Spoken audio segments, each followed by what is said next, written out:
Dear friends, good morning.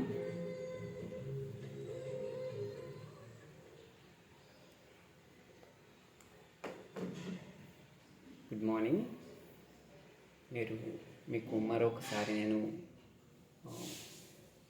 ఒక కొత్త ఆసనం ద్వారా మీకు పరిచయం అవుతున్నాను.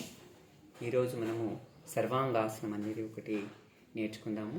సర్వాంగాసనం అనేది మనకు ఎలాంటి ఈ మానసిక ఆరోగ్యాన్ని కానీ అండ్ థైరాయిడ్కి సంబంధించినటువంటి రుగ్మతలను కానీ అండ్ స్త్రీ పురుషుల యొక్క సెక్సువల్ సమస్యలు కానీ తర్వాత ఈ స్త్రీకి ఏవైతే అండాశయానికి సంబంధించినటువంటి సమస్యలు ఉంటాయో అవన్నీ కూడా మనకు ఈ సర్వాంగాసనం ద్వారా మనము మంచి ఫలితాలు సాధించవచ్చు. కాకపోతే సంకల్ప బలం అనేది రోజు మనం చేసే ప్రాక్టీస్ అనేది మనకు చాలా ఇంపార్టెంట్. ఈ ప్రాక్టీస్ అండ్ సంకల్ప బలంతో మనకు ఉన్నటువంటి ఏ వ్యాధినైనా కానీ ఈ యోగా ఆసనాల ద్వారా మనము పూర్తిగా తగ్గించుకోవచ్చు.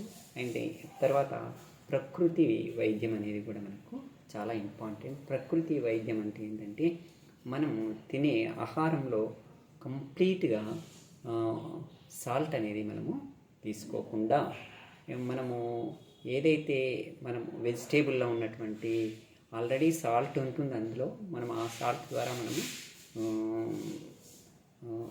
మన శరీరానికి అది సరిపోతుంది.